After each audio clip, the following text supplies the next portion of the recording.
Hello students, welcome back again on your YouTube channel Physics by Shri Ram sir. So बच्चों, एक और lecture, शानदार lecture में आपका स्वागत है। और इस लेक्चर के अंदर हम काफ़ी इम्पोर्टेंट टॉपिक पढ़ने वाले हैं जो हमारे कैपेसिटर में बहुत ही यूज़ होगा। तो बच्चों, यहाँ पे दो क्वेश्चन आपको स्क्रीन पे दिख रहे होंगे। फर्स्ट क्वेश्चन है compare the individual dipole moments. क्या करना है बच्चों? इंडिविजुअल डाइपोल मोमेंट्स को कंपेयर करना है। किस किस का कंपेयर करना है ज़रा वो भी देख लें। तो सबसे पहला काम हमें करना है compare individual dipole moments and specimen dipole moment, मतलब पूरे सब्सटेंस का। किसके लिए? For H2O and O2 molecule. मतलब हमें H2O मॉलिक्यूल, O2 मॉलिक्यूल का तो डाइपोल मोमेंट बताना ही है, पर साथ में हमें स्पेसिफियन मतलब एक H2O मॉलिक्यूल का जो कलेक्शन होगा, सब्सटेंस होगा, उसका भी डाइपोल मोमेंट के बारे में बताना होगा। O2 के सब्सटेंस के भी लिए भी हमें बात करनी होगी। कब करनी होगी? Absence of electric field, external electric field जब एब्सेंट होगा और जब एक्सटर्नल इलेक्ट्रिक फील्ड प्रेजेंट होगा, दोनों केसेस में हमें ये बात करनी होगी। फिर है explain briefly using a proper diagram difference in the behaviour of conductor and a dielectric in the presence of external electric field. जब एक्सटर्नल इलेक्ट्रिक फील्ड लगाएंगे तो कंडक्टर कैसा बिहेव करेगा और डाइलेक्ट्रिक कैसा बिहेव करेगा, इसका भी हमें आंसर देना है। फिर बोला है define the term polarisation of a dielectric. फिर हमें बोला है कि पोलराइजेशन को भी आपको डिफाइन करना पड़ेगा। And write the expression for a linear isotropic dielectric in terms of electric field. और फिर हमें इसका लीनियर आइसोट्रोपिक डाइलेक्ट्रिक सब्सटेंस के लिए हमें पोलराइजेशन को जो है उसका फॉर्मूला भी हमें इलेक्ट्रिक फील्ड के टर्म्स में लिखना पड़ेगा। तो ये काम बच्चों हम लोगों को करना है। लीनियर आइसोट्रोपिक डाइलेक्ट्रिक के लिए हमें इस टर्म को लिखना भी है। तो चलिए स्टार्ट करते हैं। तो ये अगर आपको आंसर्स देने हैं तो आपको एक टॉपिक है बच्चों, उसको अच्छे से समझना होगा। अगर आप इस टॉपिक को बड़े अच्छे से समझ पाते हैं तो इन क्वेश्चंस का आंसर देना आपके लिए बिल्कुल भी डिफिकल्ट नहीं होगा और आगे कैपेसिटर टॉपिक भी आपके लिए समझना बहुत ही आसान हो जाएगा। तो चलिए इसको स्टार्ट करते हैं। पहले तो ये टॉपिक ज़रा थोड़ा समझ लीजिए बच्चों फटाफट से, जल्दी से हम इसको, क्योंकि पहले से मैंने इसको लिख के रखा है ताकि समझाने में टाइम कम लगे। सबसे पहले आती है डाइलेक्ट्रिक होता क्या है और पोलराइजेशन होता क्या है। तो सबसे पहले हम समझ रहे हैं डाइलेक्ट्रिक किसको बोलते हैं। तो सिंपल सी बात है बच्चों, नॉन कंडक्टिंग और इंसुलेटिंग सब्सटेंसेस और you can say medium are called dielectric. जो भी इंसुलेटिंग या नॉन कंडक्टिंग मीडियम होते हैं या सब्सटेंसेस होते हैं, उन्हीं को बच्चों हम लोग क्या बोलते हैं? Dielectric. So dielectric is nothing but simply a insulator. ये एक तरीके का क्या है? इंसुलेटर है बच्चों। एक होते हैं कंडक्टर्स, जिनके बारे में प्रीवियस लेक्चर में काफ़ी क्वेश्चन सोल्व किए हैं, और डाइलेक्ट्रिक बेसिकली इंसुलेटर को बोलते हैं। अब जैसे उसमें बोला था H2O और O2 के डाइपोल मोमेंट के बारे में बात करने के लिए, तो सबसे पहले हम इनको मॉलिक्यूलर लेवल पे समझ रहे हैं, सिंगल मॉलिक्यूल के लेवल पे समझ रहे हैं, मॉलिक्यूलर लेवल पे। तो बच्चों डाइलेक्ट्रिक की दो कैटेगरी बनाई गई है। एक है कैटेगरी पोलर डाइलेक्ट्रिक्स। कौन सा है? फर्स्ट वाला है बच्चों पोलर डाइलेक्ट्रिक, और दूसरा है बच्चों नॉन पोलर डाइलेक्ट्रिक। तो ये भी हमारे एग्जाम में आ सकता है। तो सबसे पहले हम समझे क्या होता है पोलर डाइलेक्ट्रिक। तो पोलर डाइलेक्ट्रिक के लिए पहले फर्स्ट पॉइंट है, it is made of polar molecules. ये पोलर मॉलिक्यूल से बने होते हैं। जो पोलर मॉलिक्यूल से बने होते हैं उनको पोलर डाइलेक्ट्रिक बोलते हैं, और जो नॉन पोलर वाली बात है, it is made of non polar molecules. तो जो नॉन पोलर मॉलिक्यूल से बने होते हैं, नॉन पोलर मॉलिक्यूल से जो बने होते हैं उनको हम नॉन पोलर डाइलेक्ट्रिक्स बोलते हैं बच्चों। जो पोलर मॉलिक्यूल से बने होंगे वो पोलर हो गए, और जो नॉन पोलर मॉलिक्यूल से बने होंगे वो क्या हो गए बच्चों? नॉन पोलर डाइलेक्ट्रिक्स हो गए। Got it. चलिए आगे चलते हैं। अब बात है कि पोलर डाइलेक्ट्रिक पोलर मॉलिक्यूल से बने होंगे, पर ये समझ में तो आए कि पोलर मॉलिक्यूल किसको बोलते हैं और नॉन पोलर मॉलिक्यूल किसको बोलते हैं। तो सबसे पहले मैं बात कर रहा हूं पोलर मॉलिक्यूल्स के बारे में। तो देखो, in a polar molecule centre of positive charge and negative charge lies at different points, so each molecule have net dipole moment. देखो पोलर डाइलेक्ट्रिक में होता है क्या है बच्चों, कोई भी मॉलिक्यूल होता है उसमें जितना पॉजिटिव चार्ज होता है उतना ही नेगेटिव चार्ज होता है, क्योंकि उसमें जितने प्रोटॉन न्यूक्लियस में होते हैं बाहर उतने ही इलेक्ट्रॉन घूम रहे होते हैं ऑर्बिट्स के अंदर। तो पॉजिटिव चार्ज, मान लो कि अगर नेट चार्ज कोई हमसे मॉलिक्यूल का पूछेगा तो जीरो होगा, मतलब उस मॉलिक्यूल में नेगेटिव और पॉजिटिव चार्ज बराबर होता है। बट वो सारा का सारा नेगेटिव सारा पॉजिटिव एक जगह तो नहीं होता। तो जैसे सेंटर ऑफ मास पढ़ा था, ऐसे एक टर्म होता है सेंटर ऑफ चार्ज। तो पॉजिटिव चार्ज का जो इफेक्टिवली कौन से पॉइंट पे मान सकते हैं वो सेंटर ऑफ पॉजिटिव चार्ज होता है, और नेगेटिव चार्ज को इफेक्टिवली जिस पॉइंट पे हम कॉन्सेंट्रेटेड मान सकते हैं वो सेंटर ऑफ नेगेटिव चार्ज होता है। तो पोलर मॉलिक्यूल में क्या होता है कि जो पॉजिटिव चार्ज का सेंटर है और जो नेगेटिव चार्ज का सेंटर है वो सेपरेट होते हैं, मतलब डिफरेंट पॉइंट्स पे होते हैं। तो इसका मतलब ये हो गया कि ये जो पोलर मॉलिक्यूल है उसका माइनस क्यू एक अलग पॉइंट पे है, प्लस क्यू एक अलग पॉइंट पे है। अब आप लोग देखते थे ना डाइपोल में कि सर डाइपोल में प्लस क्यू माइनस क्यू होता है पर आते क्यों नहीं है पास में, तो ये मॉलिक्यूलर लेवल पे होता है और ये स्टेबल सिस्टम होता है। तो वहाँ पे क्या होता है कि प्लस क्यू अलग जगह पर है और माइनस क्यू अलग जगह पर है। अब डाइपोल मोमेंट की डायरेक्शन किधर होती है, माइनस क्यू से प्लस क्यू की तरफ, इधर ही तो पी होता है डाइपोल मोमेंट। तो इसका मतलब ये हो गया कि अगर हम पोलर डाइलेक्ट्रिक की बात करें तो dipole moment of each molecule, अगर हम पोलर डाइलेक्ट्रिक की बात करें तो किसी भी मॉलिक्यूल का हम डाइपोल मोमेंट लिखें, dipole moment of each molecule, तो वो कुछ ना कुछ आएगा बच्चों।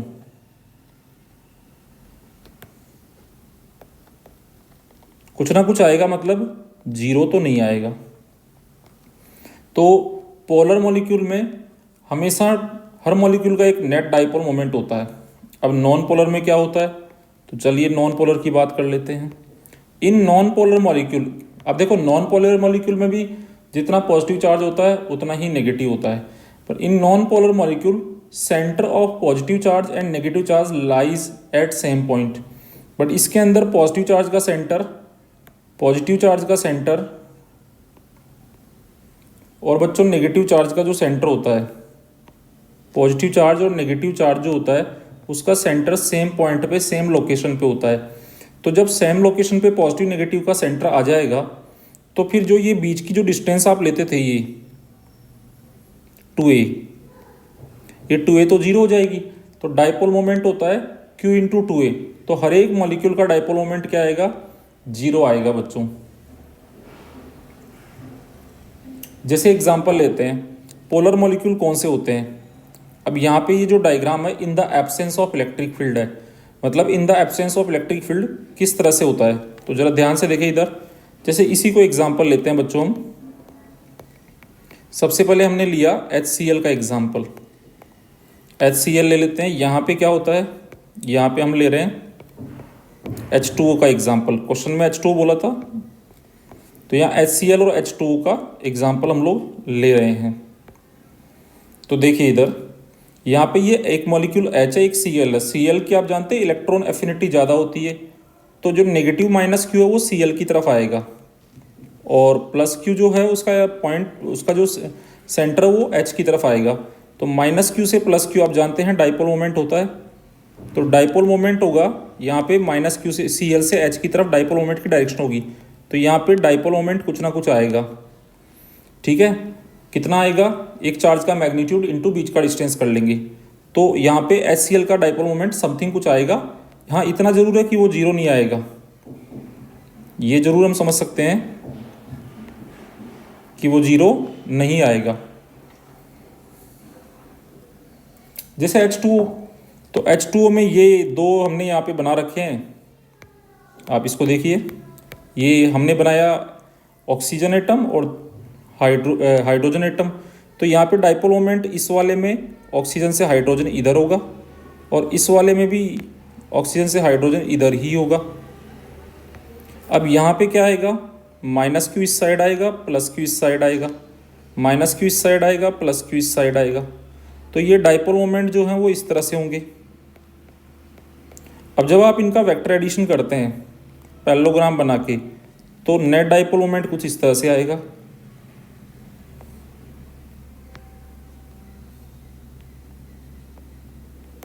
तो ये आएगा नेट डाइपोल मोमेंट।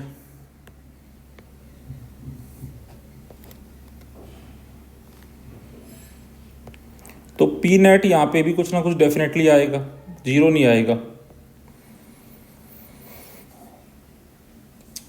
तो ये है पोलर मॉलिक्यूल्स। पोलर मॉलिक्यूल्स वो होते हैं बच्चों, चाहे इलेक्ट्रिक फील्ड लगा हुआ हो या नहीं लगा हुआ हो, उनके पॉजिटिव और नेगेटिव चार्ज के सेंटर अलग अलग लोकेशंस पे होते हैं, इसलिए उस मॉलिक्यूल का डाइपोल मोमेंट डेफिनेटली कुछ ना कुछ होता है, जीरो नहीं होता है। अब आ जाते हैं बच्चों नॉन पोलर डाइलेक्ट्रिक्स की बात करते हैं, जिनमें नॉन पोलर मॉलिक्यूल से बने होते हैं और इसमें पॉजिटिव नेगेटिव चार्ज का सेंटर एक ही जगह पे होता है। तो मेनली बेसिकली जो होता है यहाँ पे अगर आप देखें, तो अगर आप यहाँ पे देख रहे हैं, यहाँ पे हमने बनाया है H2 एक एग्जाम्पल के फॉर्म में H2। तो ये दो हाइड्रोजन एटम है। अब इसमें आप देखें तो पॉजिटिव चार्ज का सेंटर और नेगेटिव चार्ज का सेंटर एक ही जगह है। तो अगर मैं इसका डाइपोल मोमेंट लिखूँ H2 का डाइपोल मोमेंट मैं लिखता हूँ, तो मैं लिखूँगा किसी एक चार्ज का मैग्नीट्यूड लूँगा और बीच की डिस्टेंस 2a से मल्टीप्लाई करूँगा। बट ये 2a डिस्टेंस बच्चों यहाँ पे जीरो होगी, क्योंकि सेंटर तो एक ही जगह है, तो डाइपोल मोमेंट जीरो आ जाएगा इसका। ऐसे अगर मुझे O2 का लिखना है तो पॉजिटिव नेगेटिव चार्ज का सेंटर एक ही जगह होगा, तो मैं अगर डाइपोल मोमेंट O2 का लिखूँगा तो वो भी बच्चों मेरे पास जीरो आ जाएगा। ऐसे ही देखो आप इसको समझो कि ये CO2 का लिखना है, तो C सेंटर में बना दिया और दो हमने ये ऑक्सीजन बना दिए। तो ज़रा इसको भी समझ लेते हैं कि इसका ज़ीरो कैसे आ रहा है। तो CO2 में ये वाला ऑक्सीजन है, ये भी ऑक्सीजन है और ये कार्बन है। तो अब क्या होता है, ऑक्सीजन की इलेक्ट्रॉन एफिनिटी ज़्यादा है, तो बच्चों माइनस क्यू इधर आएगा, प्लस क्यू इधर इस पे आएगा। ऐसे इधर माइनस क्यू आएगा, इधर प्लस क्यू। तो इसका डाइपोल मोमेंट इधर आएगा, इस वाले CO पेयर का किधर आया P। मान लो ये डायरेक्शन माइनस आई कैप है और इस पेयर का बच्चों इधर आएगा, कितना आया P। और मान लो बच्चों ये डायरेक्शन प्लस आई कैप है। तो अगर आप टोटल करोगे इनका PI प्लस P माइनस आई, तो जीरो आ जाएगा। तो पोलर डाइलेक्ट्रिक पोलर मॉलिक्यूल से बने होते हैं। पोलर मॉलिक्यूल वो होते हैं जिनका एक सेंटर ऑफ पॉजिटिव और सेंटर ऑफ नेगेटिव अलग अलग जगह पे होता है, और हर मॉलिक्यूल का एक डेफिनेट डाइपोल मोमेंट ज़रूर होता है बच्चों। लेकिन non polar dielectrics non polar molecule से बने होते हैं। नॉन पोलर मॉलिक्यूल वो होते हैं जिनका सेंटर ऑफ पॉजिटिव चार्ज और सेंटर ऑफ नेगेटिव चार्ज एक ही पॉइंट पे होता है, और हर एक नॉन पोलर मॉलिक्यूल का डाइपोल मोमेंट इलेक्ट्रिक फील्ड के एब्सेंस में, ये जो हमने स्ट्रक्चर देखी है, ये in the absence of external electric field है। तो इलेक्ट्रिक फील्ड की जो एब्सेंस कंडीशन होती है उसमें नॉन पोलर का डाइपोल मोमेंट जीरो आता है बच्चों। अब चलते हैं बच्चों स्पेसिमेन के ऊपर। तो एक्चुअल में जब हम डायग्राम बनाते हैं तो जो पोलर होते हैं बच्चों, जिनका पॉजिटिव और नेगेटिव चार्ज का सेंटर अलग अलग जगह पे होता है, तो पोलर वाले का डायग्राम कुछ इस तरह से बनाते हैं, ऐसे ओवल शेप में, कि पॉजिटिव चार्ज का एक तरफ है और नेगेटिव चार्ज का एक तरफ है।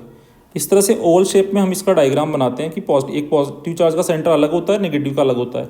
लेकिन जो नॉन पोलर होते हैं ये वाले, इनका डायग्राम कुछ इस तरह से बनाते हैं हम, बिल्कुल सर्कल जैसा, कि इसमें दोनों का सेंटर एक ही जगह पे होता है।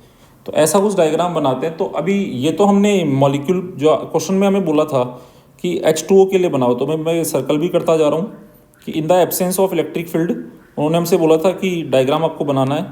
तो ये तो हमने इलेक्ट्रिक फील्ड की एब्सेंस के अंदर ये हमने किसका डायग्राम बना दिया, H2O का।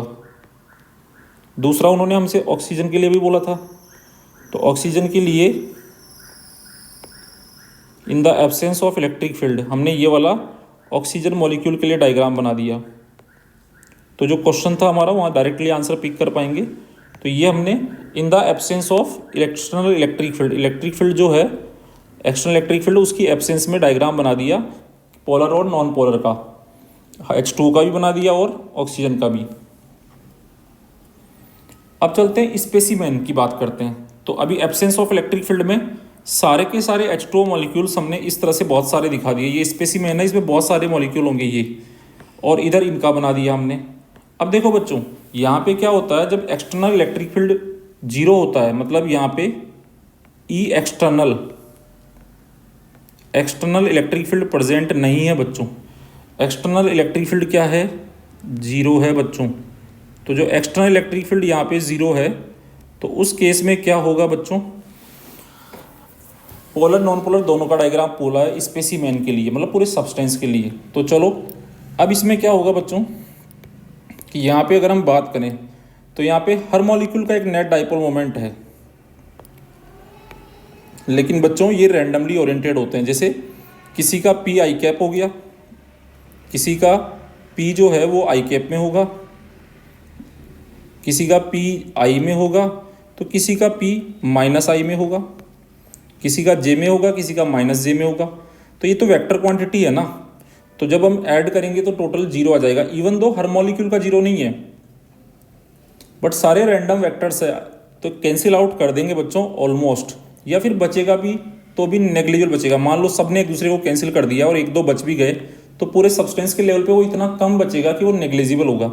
तो in polar dielectric each molecule have in polar dielectric each molecule have definite net dipole moment, but they are randomly oriented, so net dipole moment of whole material या होल स्पेसिमेन इज जीरो। तो हर molecule के पास है बच्चों, बिल्कुल सही बात है, लेकिन सारे एन नंबर ऑफ मॉलिक्यूल्स का जब ऐड करेंगे तो वो जीरो आएगा। किसमें पोलर में। तो पोलर में टोटल जीरो आ गया, बिकॉज ये सारे के सारे कैसे हैं, रैंडमली ओरिएंटेड हैं। कैसे ओरिएंटेड है, रैंडमली ओरिएंटेड है। तो हमसे स्पेसिमेन का भी उन्होंने बोला था, तो हमने स्पेसिमेन का भी बना दिया ये, in the absence of electric field. अब ये पोलर हो गया। अब पोलर डाइलेक्ट्रिक के बाद ये दूसरा है नॉन पोलर वाला। ये स्पेसिमेन हमने किसका बनाया, पोलर, और ये स्पेसिमेन किसके लिए है, नॉन पोलर। तो नॉन पोलर में क्या था बच्चों, हर मॉलिक्यूल का ही जीरो था, तो इसमें तो ईच मॉलिक्यूल का जीरो था। तो अगर हर मॉलिक्यूल का जो है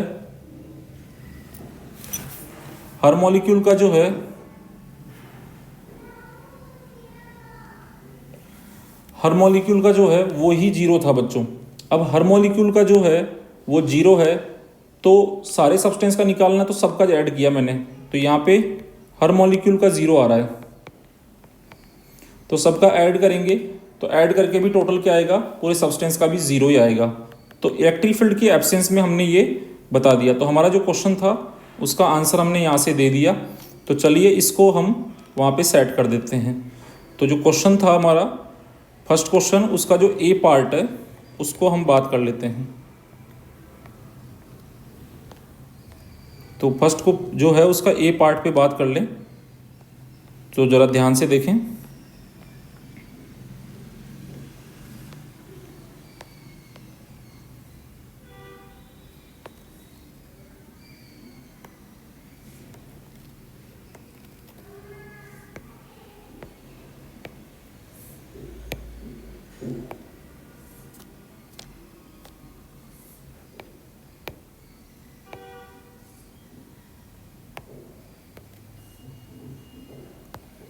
तो ये हमने H2O को बनाया,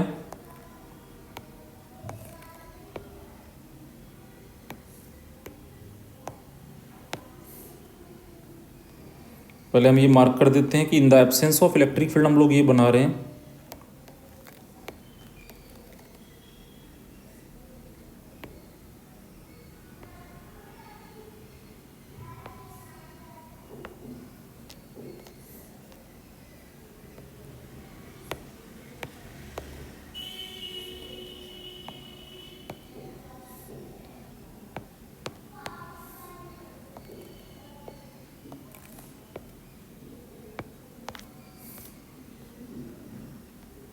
ये हम ऑक्सीजन के लिए बना रहे हैं।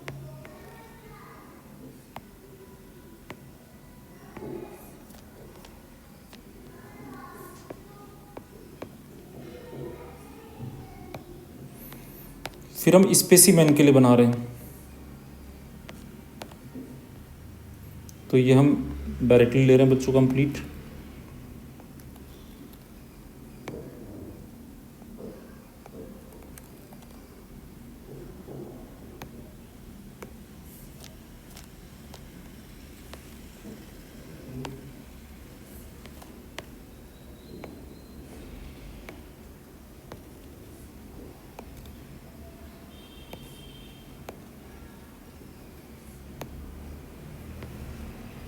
तो ये हमने स्पेसिमेन लेवल पे बना दिया।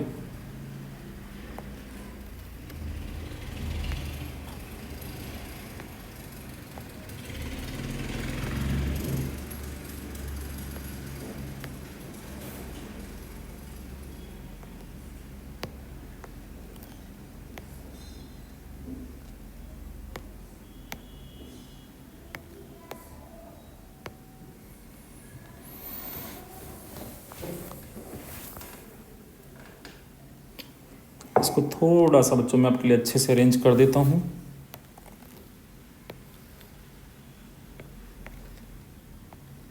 इंडिविजुअल मॉलिक्यूल थोड़ा छोटा कर देते हैं।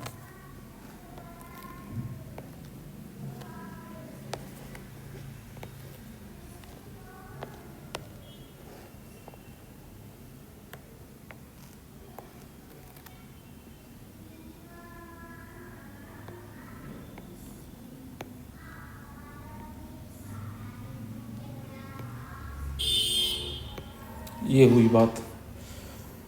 चलो बीच में पेज ऐड कर देते हैं, हमें और भी आंसर्स देने रहेंगे बीच बीच में।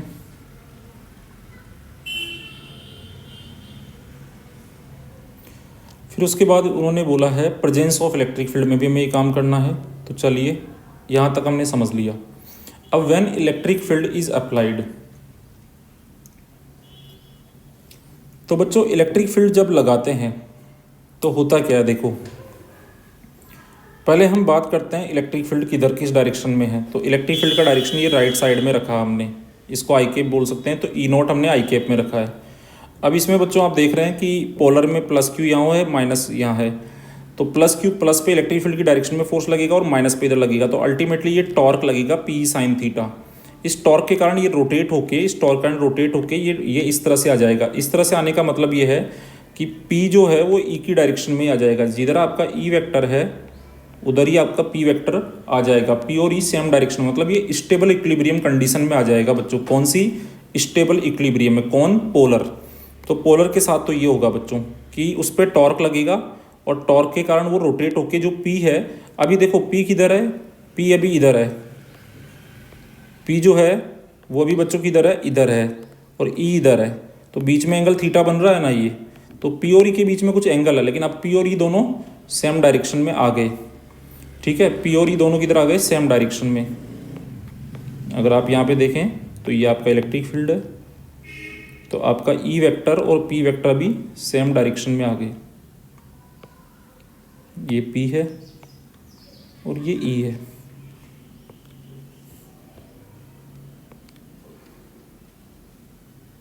तो पी और ई सेम डायरेक्शन में आ गए बच्चों। अच्छा, अगर यहाँ पे आप देखें तो पी और ई सेम डायरेक्शन में नहीं है। क्यों नहीं है?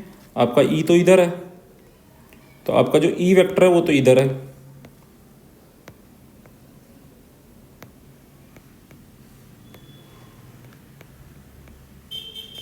तो बीच में सम एंगल थीटा जरूर है यहाँ पे। तो यहाँ पे अभी ये दोनों थीटा एंगल पे बाद में एक डायरेक्शन में आ गए बच्चों। ठीक है, तो ये हुआ किसके साथ? पोलर के साथ। अब नॉन पोलर के साथ क्या होगा? देखो बच्चों, इसमें centre of positive centre of negative एक ही जगह पे होता है। तो ये पॉजिटिव चार्ज का सेंटर है और ये नेगेटिव का सेंटर है।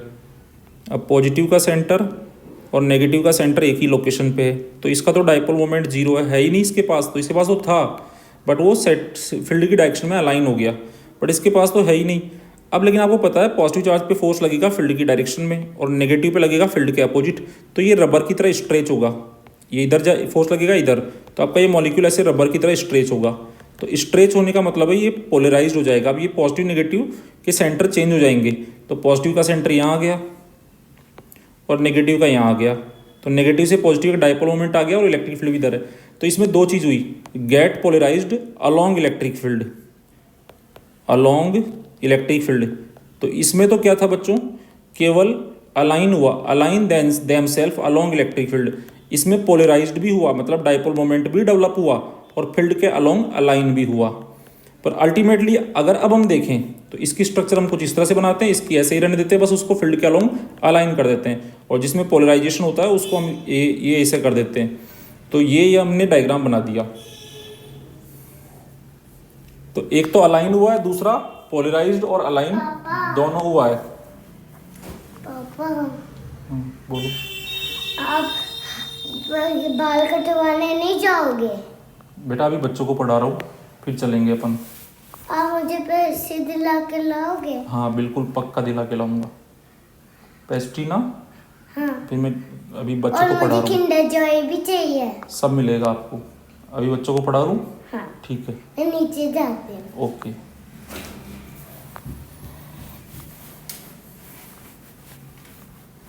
तो आप कॉपियाँ कब चेक करोगे? सो स्टूडेंट्स, यहाँ पे क्या होगा, यहाँ पे ये पोलराइज्ड भी हो गया। अब पोलराइज्ड हो गया बच्चों, यहाँ पे ये एक अलाइन हो गया, दूसरा पोलराइज। अब स्पेसिमेन में कैसे बनाएंगे, तो जो पोलर है ये पोलर वाला बना दिया हमने, दूसरा नॉन पोलर वाला, और दूसरा हमने नॉन पोलर वाला स्पेसिमेन बना दिया। तो देखो इसमें तो सारे अलाइन हुए थे, तो वो सब हमने बना दिए बच्चों ऐसे डायग्राम, और इसके अंदर सारे क्या हुए थे, पोलराइज्ड, तो वो वाला डायग्राम भी हमने बना दिया। अब देखो बच्चों यहाँ पे कि अगर मैं नेट इंड्यूस चार्ज की बात करूँ, तो यहाँ पे ये जो प्लस है और ये जो माइनस है ये मिलके टोटल जीरो है, ये प्लस और ये माइनस पास पास है, ये जीरो है। तो ये जीरो होने के बाद भी बच्चों एक लेयर बचेगी, कौन सी, ये लास्ट वाली इधर और ये वाली इधर। तो इधर पॉजिटिव रह जाएगा, इधर नेगेटिव हो जाएगा। ऐसे इसमें भी ये पॉजिटिव और ये नेगेटिव तो जीरो हो जाएगा, ये पॉजिटिव और नेगेटिव जीरो हो जाएगा। बट ओवरऑल अगर हम बात करें तो यहाँ पे ये वाली लेयर अभी भी रह जाएगी, ये वाली लेयर बच्चों रह जाएगी। तो उसका डायग्राम मैंने आपके लिए नेक्स्ट स्टेप में रखा है। तो ओवरऑल पोलराइजेशन के पॉइंट ऑफ व्यू से देखें तो हमारे लिए कुछ सिचुएशन ऐसी बचेगी कि मैंने बीच वाला हटा दिया, तो एक ये लेयर रह गई बच्चों और एक ये वाली लेयर रह गई, एक पॉजिटिव चार्ज की लेयर आ गई, एक नेगेटिव की लेयर आ गई। ठीक है, अब देखो बच्चों होगा क्या, इस पे क्यू इंड्यूस, ये चार्ज इंड्यूस हो गया, ये यहाँ पे क्यू इंड्यूस प्लस वाला इंड्यूस हो गया ये, और इस पे ये माइनस वाला इंड्यूस हो गया। मतलब एक साइड में प्लस वाला इंड्यूस हो गया और एक साइड का जो प्लेट है फेस है उस पर माइनस इंड्यूस हो गया। और चार्ज में बच्चों एरिया का डिवाइड कर दें, जैसे क्यू इंड्यूस हो गया उसमें एरिया का डिवाइड कर दें तो सरफेस चार्ज डेंसिटी आता है। तो सिग्मा इंड्यूस हो गया इधर, एक तरफ प्लस सिग्मा एक तरफ माइनस सिग्मा।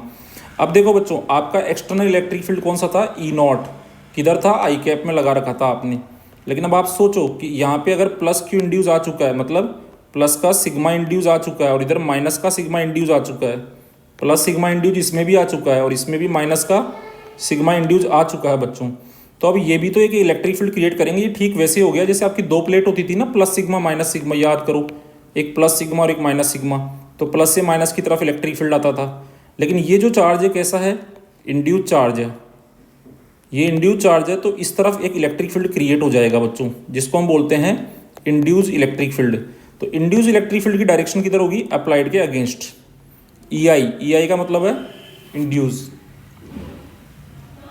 तो इंड्यूस इलेक्ट्रिक फील्ड की डायरेक्शन बच्चों अप्लाइड के अगेंस्ट होगी। तो फिर ओवरऑल इलेक्ट्रिक फील्ड क्या हो जाएगा, कम होगा कि ज़्यादा। जैसे सपोज करो, हाँ ये इंड्यूस जो होता है ये अप्लाइड से हमेशा कम होता है, क्योंकि ये इंसुलेटर्स है तो चार्ज के पोलराइज की लिमिट होती है।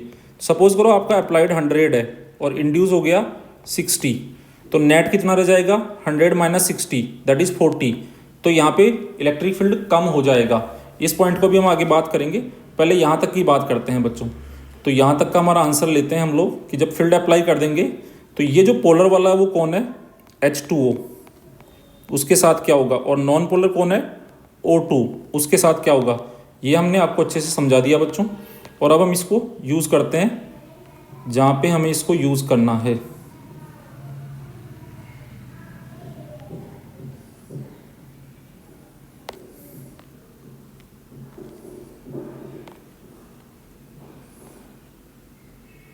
यस,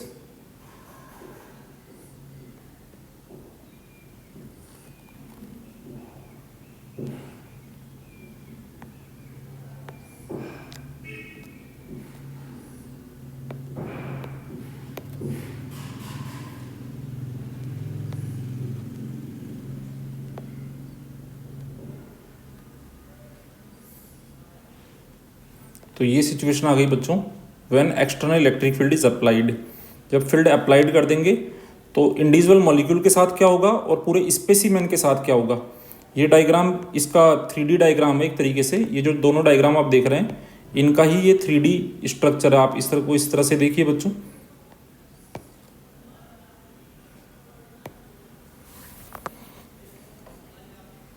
तो ये हमने यहाँ पे देख लिया। अब हमारे पास में जो अगला टर्म आता है, ये वाला पार्ट हमारा यहाँ तक कंप्लीट हो गया। फर्स्ट पार्ट हमने बिल्कुल अच्छे से समझा दिया उनको डायग्रामेटिकली।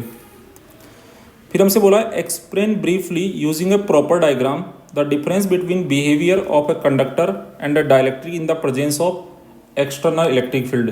तो चलो अब ये समझाते हैं कि इलेक्ट्रिक फील्ड में एक तो कंडक्टर को रखेंगे और एक डाइलेक्ट्रिक को रखेंगे। तो ये मैं एक बार नोट से लेता हूँ बच्चों। तो कंडक्टर को रखने पे क्या होगा और डाइलेक्ट्रिक को रखने पे क्या होगा।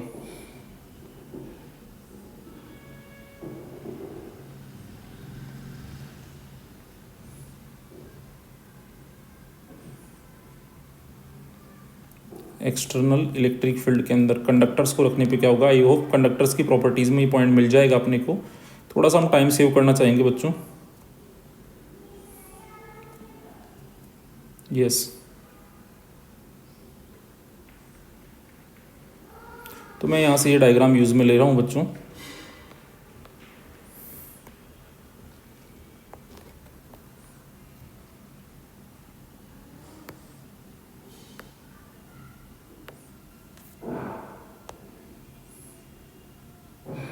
तो अब हम जो आंसर देने जा रहे हैं वो हमारे सेकंड क्वेश्चन का आंसर दे रहे हैं हम बच्चों। जो सेकंड पार्ट था उसका हम आंसर दे रहे हैं।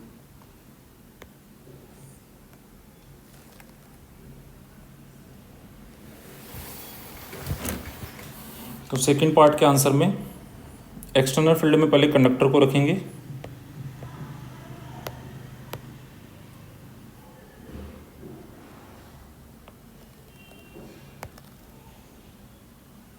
और दूसरी तरफ मैं डाइलेक्ट्रिक को इसी के साथ पैरेलल में समझाऊंगा, इसलिए इसी फोटो को यूज़ कर रहा हूँ।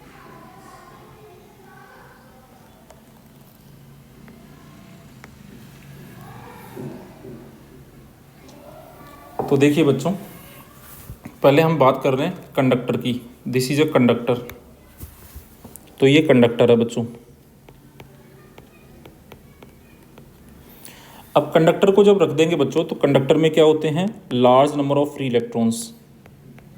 Large number of free electrons. Conductor में बहुत सारे फ्री इलेक्ट्रॉन होते हैं। अब ये आपने जो फील्ड लगाया वो किधर लगाया है, तो ये आपका एक्सटर्नल फील्ड है, ई एक्सटर्नल। तो ये है ई नॉट आई कैप। अब होगा क्या बच्चों, फील्ड की वजह से इसमें बहुत सारे फ्री इलेक्ट्रॉन है, नेगेटिवली चार्ज है। तो नेगेटिव चार्ज पे फोर्स किधर लगेगा, फील्ड के अपोजिट। तो नेगेटिव चार्ज लेफ्ट साइड में मूव करेंगे तो यहाँ पे नेगेटिव चार्ज इकट्ठा होना शुरू हो जाएगा। और इस फेस पे कौन सा चार्ज इकट्ठा होगा बच्चों, पॉजिटिव चार्ज।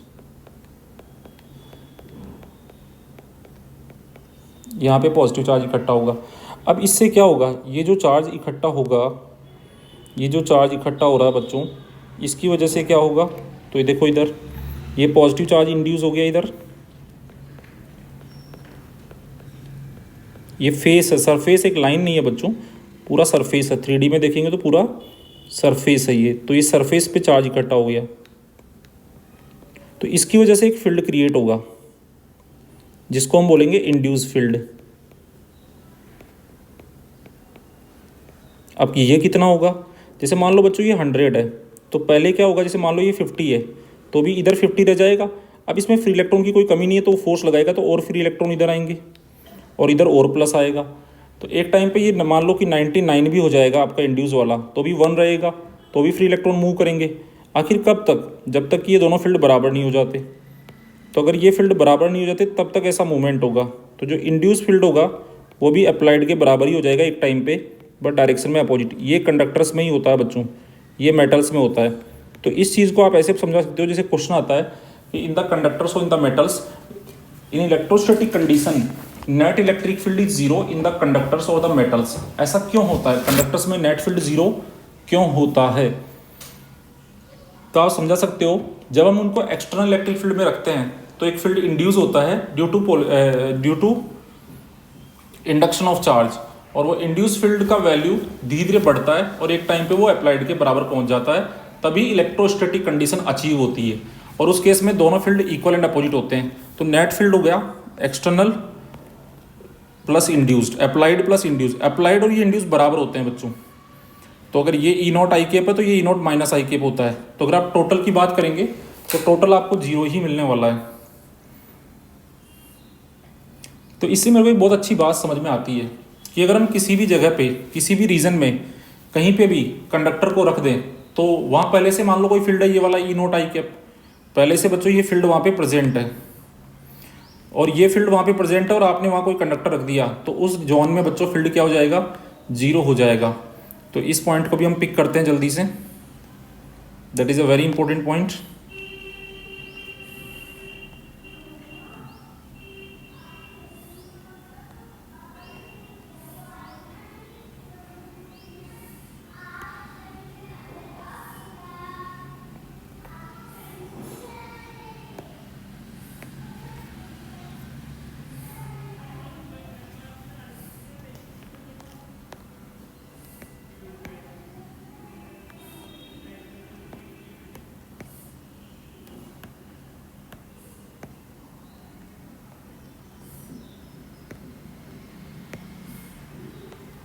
देखिए बच्चों,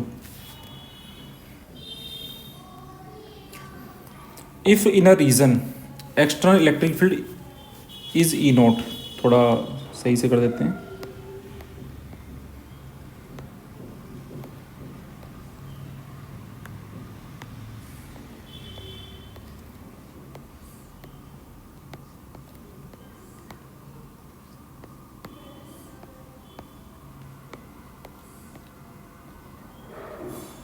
And if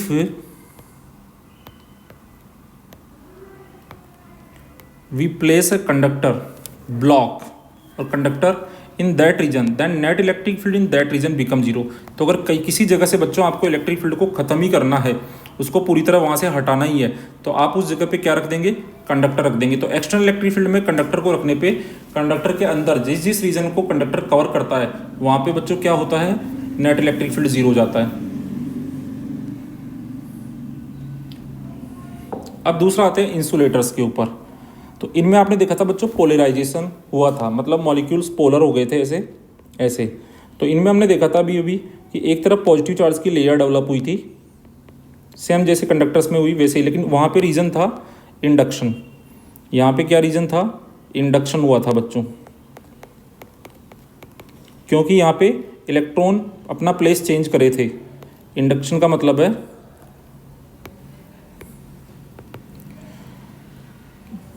चार्ज मतलब electron move from one point two another. Charge ने एक पॉइंट से दूसरे पॉइंट की तरफ मूव किया था, किसमें, कंडक्टर्स के अंदर। लेकिन यहाँ जो प्रोसेस होता है वो होता है पोलराइजेशन। और इसमें क्या हुआ बच्चों, चार्ज जो है मॉलिक्यूल्स जो है मॉलिक्यूल्स पोलराइज्ड हुए थे,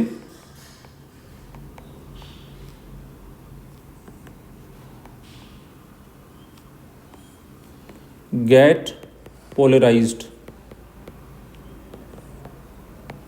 तो इसमें मॉलिक्यूल्स का पोलराइजेशन हुआ था, वो अपनी जगह छोड़कर नहीं गए थे, बट पोलराइज हो गए थे। तो एक तरफ पॉजिटिव आएगा बच्चों, एक तरफ नेगेटिव चार्ज की लेयर बन जाएगी, बीच में जो पॉजिटिव नेगेटिव है उसका नेट इफेक्ट 0 हो जाएगा। तो यहाँ पे आएगा plus sigma induce minus sigma induce. तो यहाँ पे क्या होगा बच्चों, हमने लगाया था एक एक्सटर्नल इलेक्ट्रिक फील्ड, तो हमारा जो एक्सटर्नल इलेक्ट्रिक फील्ड था वो इधर था। ये एरो की लेंथ पे ध्यान देना, ये जो आपका एक्सटर्नल इलेक्ट्रिक फील्ड था ये ई नॉट आई कैप था। अब दूसरा फील्ड कौन सा है बच्चों, इंड्यूस वाला। तो इंड्यूस फील्ड यहाँ भी होगा, लेकिन वो एक्सटर्नल से कम होता है बच्चों हमेशा। दिस इज ई इंड्यूस और वो माइनस आई कैप में होगा, बट वो एक्सटर्नल से कम होगा। Always induce electric field is lesser than external electric field. तो यहाँ पे 0 नहीं आ सकता बच्चों, यहाँ पे ये 0 नहीं आ सकता नेट, क्योंकि यहाँ पे induce electric field E not के बराबर नहीं है। ई आई जो है वो ई आई रहने देते हैं, कितना वो अभी हम देखेंगे। तो देखिए बच्चों, ये है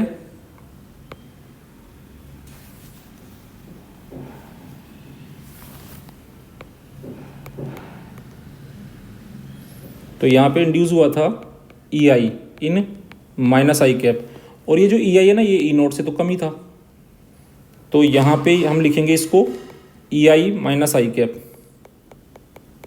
तो यहाँ पे हमारे पास नेट कितना आएगा, ई नॉट माइनस ई आई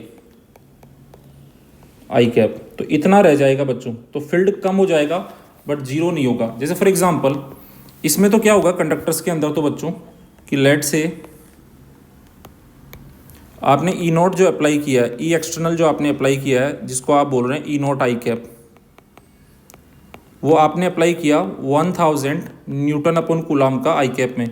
तो इसमें क्या होगा, जो ई इंड्यूस होगा किसमें, कंडक्टर्स में, वो भी ई नॉट आई कैप के बराबर, ई नॉट के बराबर ही होगा बट माइनस आई कैप में, मतलब वो 1000 न्यूटन अपॉन कूलम ही होगा बट माइनस आई कैप में, तो नेट जीरो बन जाता है। अब जैसे बच्चों यहाँ पे क्या होगा कि आपने जो अप्लाई किया है, आपने ये अप्लाई किया यहाँ भी और यहाँ भी, इंसुलेटर पे भी, डाइलेक्ट्रिक पे भी यही किया और कंडक्टर पे भी यही किया। ये जो डाइलेक्ट्रिक है दोनों पे आपने तो सेम ही अप्लाई किया ना, लेकिन अब यहाँ पे क्या होगा कि जो ई इंड्यूस होगा वो आपका इतना नहीं होगा, कितना, जितना आपने अप्लाई किया। लेट से कि वो 600 है माइनस आई कैप। तो अब यहाँ पे जो नेट फील्ड बचेगा बच्चों, ये दोनों अपोजिट डायरेक्शन में, तो 1000 माइनस 600, तो वो 400 न्यूटन अपॉन कूलम हो जाएगा, रहेगा आई कैप में ही बट कम हो गया है। ये हो गया नेट।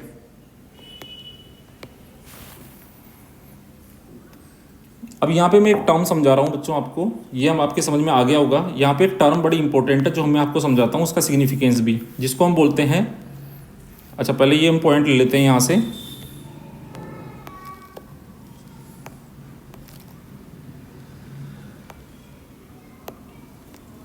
जो हम इनके लिए लिख देते हैं, जैसे हमने कंडक्टर्स के लिए लिखा।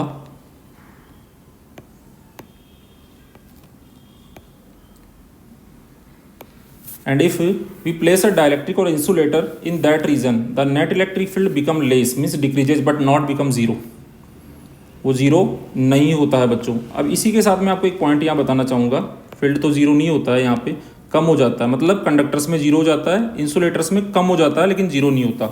ये सेकंड क्वेश्चन का आंसर भी हम समझ रहे हैं।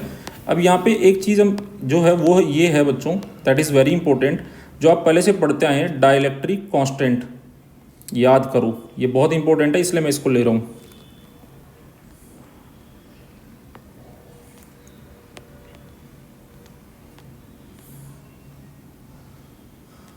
ये है डाइलेक्ट्रिक कांस्टेंट, तो इस चीज़ को यहीं समझ रहे हैं बच्चों। तो डाइलेक्ट्रिक कांस्टेंट को ही रिलेटिव परमिटिविटी भी बोलते हैं, रिलेटिव परमिटिविटी और डाइलेक्ट्रिक कांस्टेंट बच्चों एक ही बात है। तो डाइलेक्ट्रिक कांस्टेंट और रिलेटिव परमिटिविटी जो है एक ही बात। हमने फर्स्ट चैप्टर में पढ़ा था, उसको एप्सिलॉन आर लिखा था। वो क्या लिखा था, permittivity of medium divide by permittivity of vacuum. और आपने ये भी पढ़ा होगा कि दो चार्ज जब वैक्यूम में रखे होते हैं तब जो फोर्स लगता है और मीडियम में रखने पे जो फोर्स लगता है, उन दोनों का रेशियो ही डाइलेक्ट्रिक कांस्टेंट के या एप्सिलॉन आर होता है। ये आपने पढ़ा था। अब ये तो हमने वहाँ पे डिफाइन किया था, के को डाइलेक्ट्रिक कांस्टेंट और रिलेटिव परमिटिविटी बच्चों एक ही बात है ये दोनों। तो वहाँ तो हमने लिखा था परमिटिविटी अपॉन परमिटिविटी या force in vacuum upon force in medium. अब इसको इलेक्ट्रिक फील्ड के फॉर्म में लिख रहे हैं हम लोग। तो ये होता क्या है, किसी भी मीडियम का डाइलेक्ट्रिक कांस्टेंट क्या होता है, किसी भी मीडियम का डाइलेक्ट्रिक कांस्टेंट, ये इलेक्ट्रोकूलम का जो कांस्टेंट होता है के Q1 Q2 बाई आर वाला, उस के से बिल्कुल अलग है। वो इलेक्ट्रोस्टैटिक फोर्स कांस्टेंट है, कूलम कांस्टेंट है। और बच्चों ये डाइलेक्ट्रिक कांस्टेंट है। उस के को तो मैं ऐसे भी लिखता हूँ, ऐसे करके उसको छोटा बना देता हूँ, और ये वाला डाइलेक्ट्रिक कांस्टेंट है। तो ये क्या होता है बच्चों, तो जो फील्ड आपने अप्लाई किया है, applied external electric field divide by net remaining, तो आपने अप्लाई कितना किया है, ई नोट, और अब नेट कितना बच गया, उन दोनों का रेशियो लेना है। नेट कैसे निकालते हैं, मान लो आपने इधर अप्लाई किया ई नोट और इधर उल्टी डायरेक्शन में हमेशा इंड्यूस होता है, तो अप्लाइड में से इंड्यूस को माइनस कर दो तो बचेगा नेट। तो E naught upon E net, मैं इसको ऐसे याद रख रहा हूँ, ध्यान रहे, E naught upon E net, short में ध्यान रखें, E naught upon E net applied upon net remaining, E naught upon E net. तो ई नॉट तो ये रहा और ई नेट क्या है, अप्लाइड माइनस इंड्यूस्ड। तो ये डाइलेक्ट्रिक कांस्टेंट होता है। तो यहाँ से अगर मेरे को पूछे कि यार कितना बचेगा नेट इलेक्ट्रिक फील्ड, तो अगर मैं इस ई नेट को इधर भेज दूँ और के को नीचे ले आऊँ तो ई नेट हो जाएगा ई नॉट बाई के। तो हमने जैसे यहाँ बोला ना कि फील्ड कितना कम हो जाता है इसमें, हैव वैल्यू कितना हो रह जाता है, तो have value E not by के। व्हाट इज के, कितना रह जाता है, ई नॉट बाई के रह जाता है। के क्या है, डाइलेक्ट्रिक कांस्टेंट है। जैसे बच्चों मान लो पहले यहाँ पे कोई मीडियम था माइका, ये लिया हमने एग्जांपल।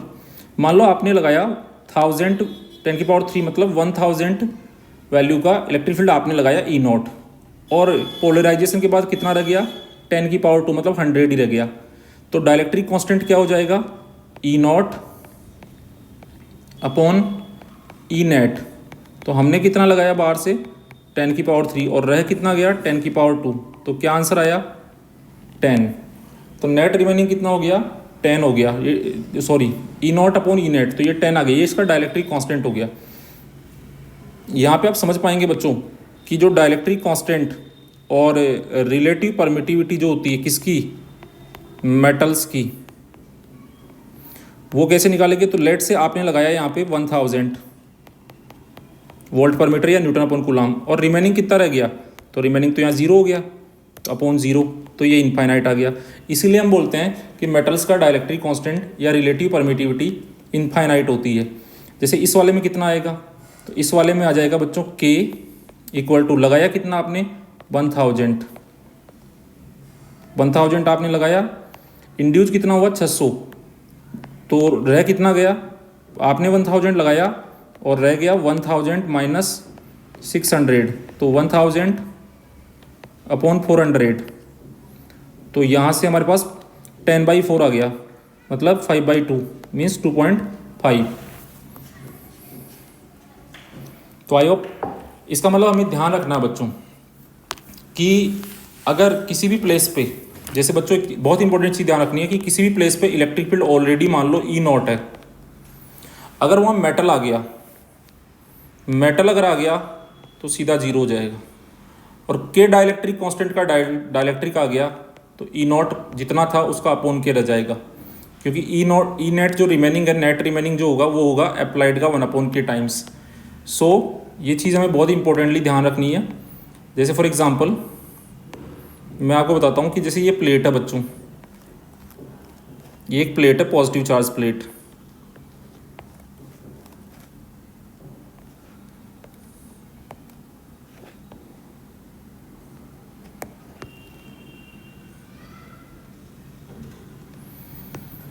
अब ये जो पॉजिटिवली चार्ज प्लेट है बच्चों, इस पे यहाँ पे बहुत सारा पॉजिटिव चार्ज है,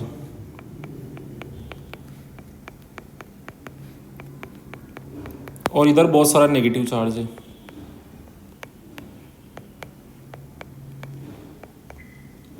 और यहाँ पे एक इलेक्ट्रिक फील्ड है पॉजिटिव से नेगेटिव की तरफ।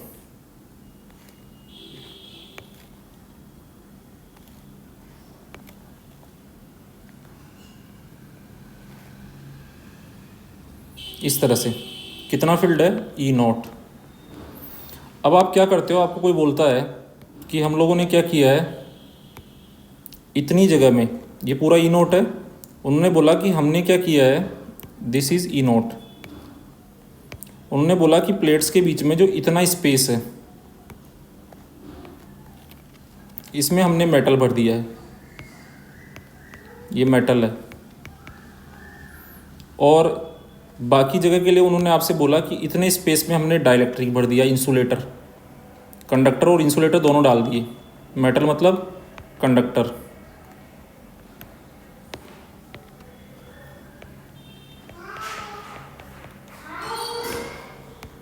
और यहाँ पे डाल दिया उन्होंने डाइलेक्ट्रिक, मतलब इंसुलेटर, जिसका डाइलेक्ट्रिक कांस्टेंट कितना है K। तो अब होगा क्या बच्चों, यहाँ तो जो फील्ड होगा एग्जाम्पल भी ले लेते हैं, लेट से K=6 का डाइलेक्ट्रिक डाल दिया।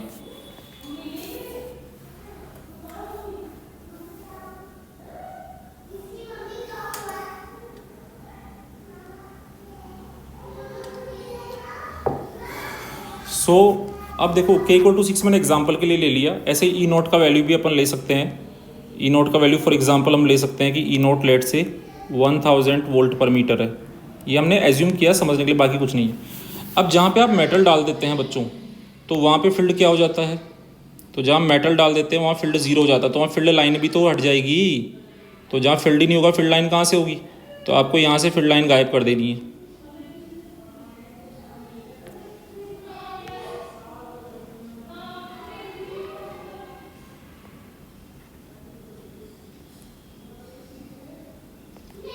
तो जहाँ फील्ड नहीं होगा बच्चों, इसमें थोड़ा सा दिक्कत हो रही है हमें, बहुत सॉरी।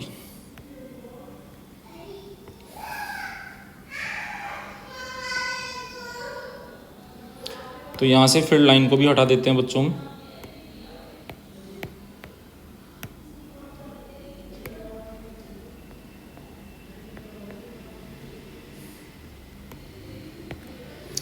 तो बच्चों यहाँ पे क्या होगा? K इनफाइनाइट होता है बच्चों इसका, तो यहाँ फील्ड क्या हो जाएगा? यहाँ फील्ड ज़ीरो हो जाएगा बच्चों, क्योंकि वो पता है कितना रह जाता है, तो E0/K हो जाता है, ये हो जाता है बच्चों। तो इस हिसाब से यहाँ K इनफाइनाइट है, तो यहाँ तो जीरो हो जाएगा फील्ड। यहाँ जीरो नहीं होगा, यहाँ तो E0 ही है, यहाँ जीरो हो जाएगा। और यहाँ पे कितना हो जाएगा? यहाँ हो जाएगा बच्चों E0/K, मतलब 1000/6 हो जाएगा। तो ये आपको समझना है बच्चों अच्छे से कि जो नेट रिमेनिंग फील्ड है वो E0/K होता है। जो नेट रिमेनिंग रहता है, नेट, वो जो पहले से प्रेजेंट होता है, जो पहले से प्रेजेंट होता है उसका 1/K टाइम्स रह जाता है। ये पॉइंट हम लोगों को ध्यान रखना है, कैपेसिटर में बहुत काम आएगा। अगर पहले से फील्ड कितना है? E0 है, तो वहाँ पे K डाइलेक्ट्रिक डालते ही कितना हो जाएगा? E0/K हो जाएगा। ये बात अच्छे से ध्यान रखनी है बच्चों। बाकी क्वेश्चन के आंसर तो हमने यहाँ दे दिए थे, ये एक्स्ट्रा पॉइंट हमने यहाँ कवर कर लिया। तो ये आगे भी है बच्चों, लेकिन वहीं पे कवर हो गया अपना। अब एक चीज़ और लास्ट समझ लो बच्चों, दैट इज़ वेरी इंपॉर्टेंट। वो है बच्चों, अच्छा उसमें एक टर्म हमसे और पूछा है बच्चों, उसको पहले आंसर कर देते हैं। तो जो हमने अभी ये आंसर किया है, इसी में एक टर्म है, उसको आंसर करना है पहले क्वेश्चन के हिसाब से। ये टॉपिक बहुत इंपॉर्टेंट है to understand the capacitor questions. इन्होंने बोला है हमारे को कि हमें explain the behaviour in the presence conductor and dielectric, दोनों का समझा दिया। कंडक्टर में फील्ड जीरो हो जाएगा, डाइलेक्ट्रिक में 1/K टाइम्स हो जाएगा। Define the term polarisation of a dielectric and write the expression for a linear isotropic dielectric in terms of electric field. तो डिफाइन द टर्म पोलराइजेशन। अब polarisation होती क्या है उसको हम डिफाइन करेंगे। जैसे हम आगे चल के 5th चैप्टर में एक टर्म डिफाइन करेंगे, मैग्नेटाइजेशन। तो जैसे मैग्नेटाइजेशन को डिफाइन करते हैं, ऐसे ही हम पोलराइजेशन को डिफाइन करते हैं। तो जरा आप यहाँ पे देखिए, ये डायग्राम में पिक कर रहा हूँ, शायद ये डायग्राम हमने पहले भी ले लिया है, और इस डायग्राम के साथ एक डेफिनेशन भी पिक कर रहा हूँ यहाँ पे।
तो बच्चों आपका जो आंसर था वो तो यहीं पे ख़त्म हो गया था ये वाला। फिर हमने जो है वो डाइलेक्ट्रिक कांस्टेंट को भी अच्छे से समझ लिया, that is very important for the capacitor point of view. अब हम आगे बात करें बच्चों, तो यहाँ पे एक चीज़ आपको दिख रही है, पोलराइजेशन उस क्वेश्चन में पूछा था। तो पोलराइजेशन होता है क्या बच्चों? पोलराइजेशन की डेफिनेशन है जो वही वहाँ पे हम पढ़ेंगे, इलेक्ट्रिक डाइपोल मोमेंट, या वहाँ पे मैग्नेटिक पढ़ेंगे, यहाँ पे इलेक्ट्रिक पढ़ रहे हैं। तो नेट कौन सा? Electric dipole moment. अगर डाइपोल मोमेंट ही बोलोगे तो इलेक्ट्रिक ही माना जाएगा। तो net electric dipole moment induced in unit volume. Unit volume में जो डाइपोल मोमेंट बनता है बच्चों, ये जो प्रोड्यूस होता है, उसी को हम पोलराइजेशन बोलते हैं। जैसे यहाँ पे आप देखो, ये कैसी प्लेट है? ये पॉजिटिवली चार्ज प्लेट है बच्चों। आपने देखा था जब वो हमने रखा था तो एक तरफ पॉजिटिव की लेयर बनी थी, एक तरफ नेगेटिव की, कुछ ऐसा सिचुएशन बनी थी। यहाँ पे एक पॉजिटिव की लेयर बनी थी और इधर नेगेटिव की बनी थी। तो इधर माइनस क्यू इंड्यूस आया था, इधर प्लस क्यू इंड्यूस, इधर आया था माइनस का क्यू इंड्यूस, इधर प्लस का सिग्मा इंड्यूस, इधर माइनस का सिग्मा इंड्यूस, और बीच का डिस्टेंस है बच्चों डी। बीच का डिस्टेंस डी है। तो यहाँ पे ये प्लेट है, ना कि बच्चों ये कोई लाइन है, ये प्लेट थी। तो इस प्लेट पे कितना चार्ज आया? Q induce. और सरफेस चार्ज डेंसिटी कितनी हुई? Sigma induce. तो सिग्मा इंड्यूस को आप लिख सकते हो क्यू इंड्यूस अपॉन एरिया, पहली बात। दूसरी बात आप ऐसे समझो कि ये जो प्लेट आपको दिख रही है, इसमें जो चार्ज का इंड्यूस हुआ, तो आप ऐसे समझो कि एक जगह पे पूरा का पूरा चार्ज यहाँ पे इंड्यूस हो गया है, कितना? इस जगह पे हो गया माइनस का क्यू इंड्यूस, और यहाँ पे हो गया है प्लस का क्यू इंड्यूस। तो यहाँ पे बन गया है डाइपोल, जिसका डाइपोल मोमेंट किधर होगा? माइनस क्यू से प्लस क्यू। तो ये हो गया है पी नेट डाइपोल मोमेंट। अच्छा, वॉल्यूम ये पूरा कहाँ बना है? इस जगह में। तो वॉल्यूम कैसे निकालते हैं? तो लेंथ इंटू ब्रेथ, ये तो हो गया एरिया इंटू हाइट डी। तो यहाँ पे जो वॉल्यूम है वो हो जाएगा ए डी। तो नेट डाइपोल मोमेंट कितना होगा? तो नेट डाइपोल मोमेंट होगा, किसी एक चार्ज का मैग्नीट्यूड लेंगे क्यू इंड्यूस, इंटू बीच का डिस्टेंस डी से मल्टीप्लाई करेंगे, तो ये नेट डाइपोल मोमेंट है। तो नेट डाइपोल मोमेंट जो आया,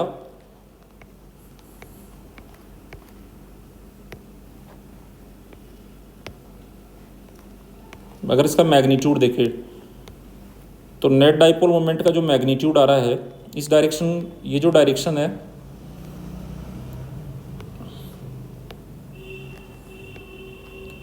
ये एक वेक्टर क्वांटिटी है। तो ये जो डायरेक्शन है, ये डायरेक्शन को अपन आई कैप बोल देते हैं। तो यहाँ पे वॉल्यूम का डिवाइड करना है, तो net dipole moment upon volume, इसको ही पोलराइजेशन। बच्चों वहाँ पे मैग्नेटाइजेशन आएगा, जिसको हम कैपिटल एम से लिखेंगे और स्मॉल एम से डाइपोल मोमेंट को लिखेंगे। तो यहाँ पोलराइजेशन को मैं कैपिटल पी लिख रहा हूँ और इसको स्मॉल पी लिख रहा हूँ। तो capital P vector equal to small P upon V, net dipole moment per unit volume. तो पी नेट बाई वी कर दिया। अब पी कितना हो गया? इंड्यूस चार्ज इंटू दोनों चार्ज प्लस और माइनस चार्ज के बीच का डिस्टेंस, तो हो गया क्यू इंटू डी, ये डिस्टेंस डी ले लिया। वॉल्यूम क्या हो गया? Area into distance between the plates, तो वो हो गया ए डी। तो डायरेक्शन कौन सी आ गई? माइनस से प्लस होती है पी की डायरेक्शन, तो ये आई कैप बोल दिया हमने, नेगेटिव से पॉजिटिव। डी से डी कट गया बच्चों, तो ये तो चार्ज अपॉन एरिया रह गया, और हम जानते हैं चार्ज पर यूनिट एरिया तो सिग्मा होता है। तो basically induce surface charge density जो है, सिग्मा इंड्यूस ही आ गया ये। तो basically polarisation induce surface charge density के इक्वल है, इसका यूनिट चार्ज अपॉन एरिया मतलब कूलाम पर मीटर स्क्वायर ही हो जाएगा। तो बेसिकली ये इंड्यूस सरफेस चार्ज डेंसिटी के इक्वल ही होता है। कौन? Polarisation term, polarisation net dipole moment per unit volume को बोलते हैं बच्चों, और ये इंड्यूस सरफेस चार्ज डेंसिटी के बराबर ही आता है। तो ये हमने यहाँ पे ये टर्म बच्चों हमने एक्सप्लेन कर लिया है अच्छे से। अब पोलराइजेशन के बाद में उन्होंने हमसे बोला है कि लीनियर आइसोट्रॉपिक जो मटेरियल होते हैं उनके लिए आप ये पोलराइजेशन का टर्म बताओ। मतलब जो लीनियर आइसोट्रॉपिक मटेरियल है उनके लिए आप पोलराइजेशन को क्या लिखोगे? तो वहाँ पे भी एक टर्म आएगा बच्चों मैग्नेटिक वाले चैप्टर्स के अंदर, जिसको हम बोलते हैं मैग्नेटिक ससेप्टिबिलिटी। ऐसे ही यहाँ पे भी एक टर्म होता है जिसको हम बोलते हैं इलेक्ट्रिक ससेप्टिबिलिटी। तो इसके अंदर क्या होगा?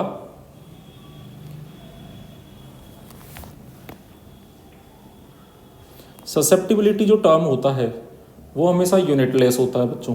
क्या होता है? Unit less. ठीक है, तो यहाँ पे जो टर्म आएगा पोलराइजेशन का, उसके लिए थोड़ी सी अपने को हेल्प लेनी पड़ेगी। हम चाहेंगे कि हमें बेटर चीज़ मिले, तो you will have to wait बेटा, थोड़ी देर वेट करो, जब तक जो पढ़ा है उसको एक बार रिकॉल करो। तो मैं चाह रहा हूँ कि बेस्ट चीज़ अपने को मिले, तो थोड़ा सा मुझे हेल्प लेनी पड़ेगी अच्छी बुक्स से, क्योंकि और तो बुक्स का मुझे पता है, बट मैं चाहूँगा कि बेस्ट बुक से हमें वो चीज़ मिले।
So we are going to search.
So this is a case. ये चीज़ें बहुत कम अवेलेबल होती है, और अब हम CBSE NCERT से देख लेते हैं एक बार।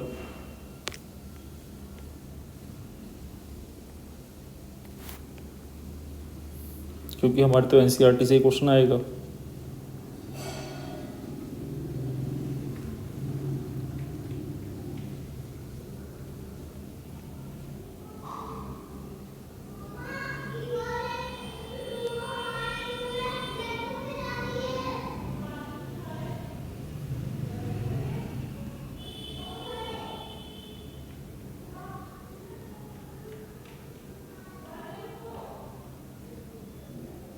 यस,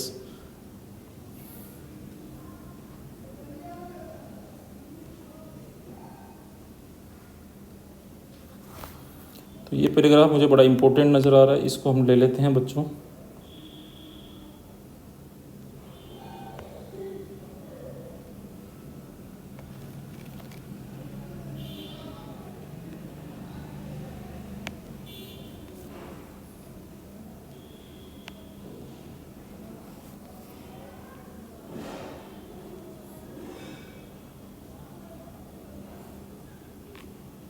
तो उस क्वेश्चन का हमें आंसर करना है। पोलराइजेशन का तो आंसर हमने कर ही दिया है।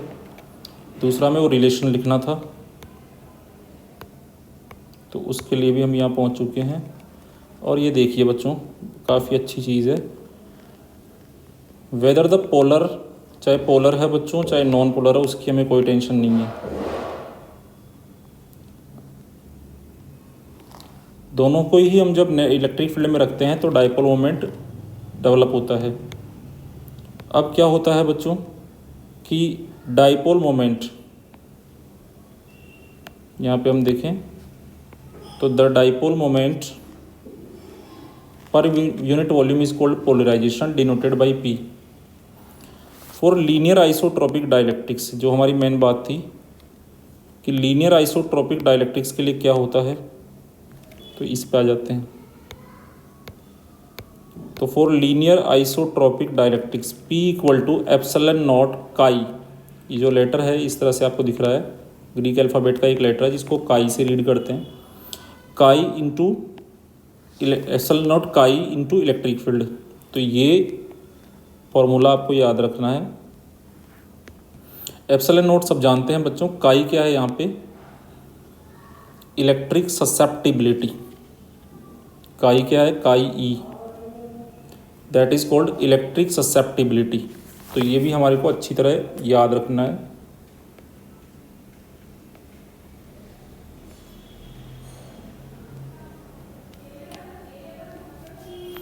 Got it. तो ये आंसर भी हमने कर दिया है बच्चों।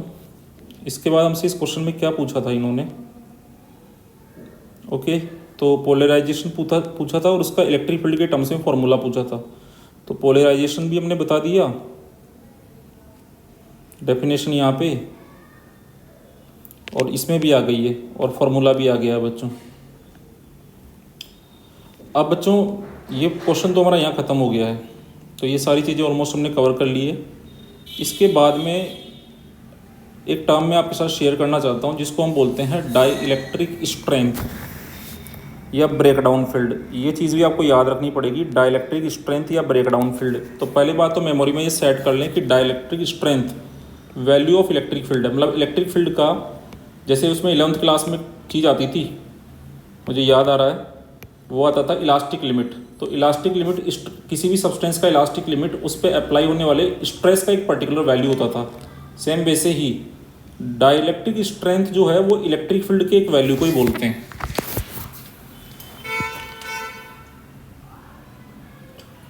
अब ये हर सब्सटेंस के लिए अलग अलग होता है, लेकिन होता तो इलेक्ट्रिक फील्ड का वैल्यू ही है। अब ये समझते हैं जरा है क्या, मतलब समझते हैं। देखो बच्चों यहाँ पे क्या है, अगर आप देखें तो इस अगर डायग्राम को देखें आप,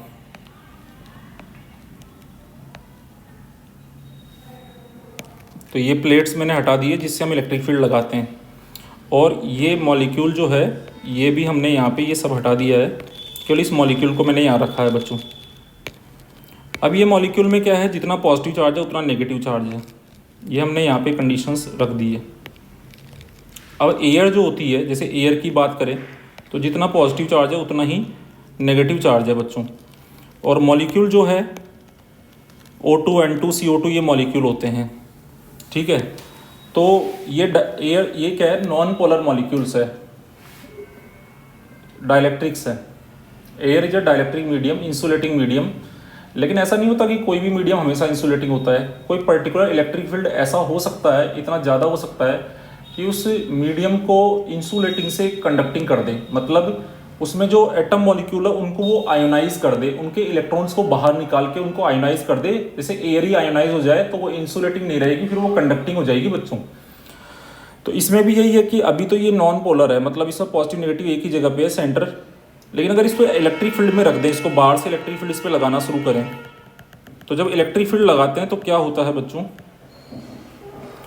कि ये जो इसका पॉजिटिव चार्ज है इस पर भी फोर्स लगता है, ये जो पॉजिटिव और नेगेटिव, तो पॉजिटिव पे फील्ड की डायरेक्शन में फोर्स लगता है और नेगेटिव पे फील्ड के अपोजिट लगता है। तो हमने क्या किया, एक तरफ पॉजिटिव चार्ज की प्लेट लगा दी, एक तरफ नेगेटिव चार्ज की, प्लस सिग्मा माइनस सिग्मा। तो एक तरफ प्लस सिग्मा और माइनस सिग्मा, तो एक तरफ पॉजिटिव चार्ज की प्लेट लगा दी, एक तरफ नेगेटिव चार्ज की प्लेट लगा दी। अब ये जो पॉजिटिव चार्ज वाली जो प्लेट है, ये जो पॉजिटिव चार्ज है, इस पर फोर्स किधर लगेगा? फील्ड की डायरेक्शन में। तो ये जो पॉजिटिव चार्ज है, इस पर जो फोर्स लगेगा वो फील्ड की डायरेक्शन में लगेगा। देखो, ये जो पॉजिटिव चार्ज है उस पर फोर्स फील्ड की डायरेक्शन में लगेगा। तो कितना लगेगा? तो पॉजिटिव चार्ज पे जो फोर्स लगेगा फील्ड की डायरेक्शन में, और नेगेटिव पे किधर लगेगा? फील्ड के अपोजिट। मान लो यहाँ पे इलेक्ट्रिक फील्ड है E0, तो ये QE0 इस पे इधर लगेगा और इस पे इधर लगेगा, नेगेटिव पे फील्ड के अपोजिट। तो बच्चों आप जानते हैं मॉलिक्यूल पोलराइज हो जाएगा। अब ये QE0 है और ये इस पे इधर लगेगा। अब ये जो मॉलिक्यूल है ना, ये पोलराइज्ड हो गया, ये कुछ ऐसी शेप में आ गया। ये मॉलिक्यूल रबर की तरह खींच करके ऐसे पोलराइज्ड हो गया बच्चों। अब क्या होगा कि आप ये फील्ड को बढ़ाते जाओ बढ़ाते जाओ बढ़ाते जाओ बढ़ाते जाओ, तो एक टाइम ऐसा आएगा कि ये जो मॉलिक्यूल है ये ब्रेक डाउन हो जाएगा। तो एक तरफ पॉजिटिव आयन रह जाएगा, दूसरी तरफ फ्री इलेक्ट्रॉन रह जाएंगे। तो ये जो एयर थी ना, ये पहले डाइलेक्ट्रिक थी और बाद में इंसुलेटर। आखिर ये किस फील्ड पे ऐसा होगा? तो जब आपका इलेक्ट्रिक फील्ड 3 × 10⁻⁶ के बराबर, मतलब 30 लाख वोल्ट पर मीटर के बराबर या उससे ज़्यादा हो जाएगा, तो फिर ये एयर डाइलेक्ट्रिक जो इंसुलेटर एयर है वो आपकी कंडक्टिंग में कन्वर्ट हो जाएगी। तो इसको हम बोलते हैं बच्चों डाइलेक्ट्रिक ब्रेकडाउन, कि डाइलेक्ट्रिक का ब्रेकडाउन हो गया है और वो अब डाइलेक्ट्रिक या इंसुलेटर नहीं बल्कि अब एक कंडक्टिंग मीडियम बन गया है। तो डाइलेक्ट्रिक स्ट्रेंथ या ब्रेकडाउन फील्ड क्या चीज़ है? तो जैसे एयर के लिए ये 3 × 10⁶ वोल्ट पर मीटर है, मतलब अगर 3 × 10⁶ से कम होगा फील्ड, तो जो एयर है वो डाइलेक्ट्रिक है और इंसुलेटर रहेगी। लेकिन अगर उस पर इलेक्ट्रिक फील्ड का वैल्यू 3 × 10⁶ या उससे ज़्यादा कर दिया तो वो एयर क्या बन जाएगी? कंडक्टिंग बन जाएगी। तो इलेक्ट्रिक फील्ड का ये जो पर्टिकुलर वैल्यू है, यही एयर के लिए डाइलेक्ट्रिक स्ट्रेंथ है या ब्रेकडाउन फील्ड है। तो जैसे फॉर एयर 3 × 10⁻⁶ वोल्ट पर मीटर, ये जो वैल्यू है यही ब्रेकडाउन फील्ड या डाइलेक्ट्रिक स्ट्रेंथ है। तो डाइलेक्ट्रिक स्ट्रेंथ और ब्रेकडाउन फील्ड, पहली बात तो इलेक्ट्रिक फील्ड का एक वैल्यू है जिसके बराबर या उससे ज़्यादा फील्ड जैसे ही लगाते हैं वो सब्सटेंस जो है वो क्या हो जाता है? अपनी डाइलेक्ट्रिक प्रॉपर्टी या इंसुलेटिंग प्रॉपर्टी लूज करके कंडक्टिंग मीडियम में कन्वर्ट हो जाता है। इस बात का ध्यान रखें। तो डाइलेक्ट्रिक स्ट्रेंथ की डेफिनेशन भी है ये, ठीक है, that particular value of electric field. उस डेफिनेशन को भी मैं पिक कर लेता हूँ बच्चों आपके लिए, तो जो मैंने पहले लिखी हुई है इसकी, yes.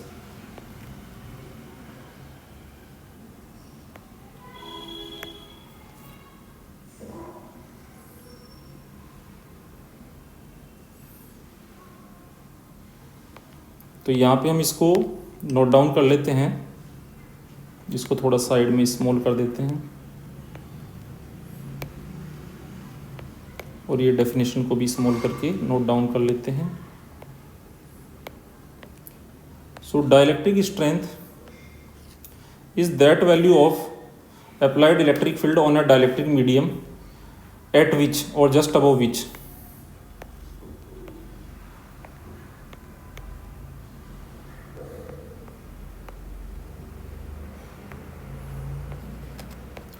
at which or just above which dielectric substance loses its insulating property and behave like a conductor।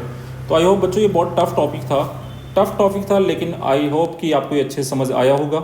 मुझे जहाँ तक लगता है टॉपिक कठिन है बच्चों, बट समझना तो बहुत ज़रूरी है। डाइलेक्ट्रिक एंड पोलराइजेशन टॉपिक, ये दोनों क्वेश्चंस के आंसर भी हम दे चुके हैं जो बोर्ड में आए हुए हैं, और इसके आंसर्स दे के हमने सारी बातें डीपली समझ ली है।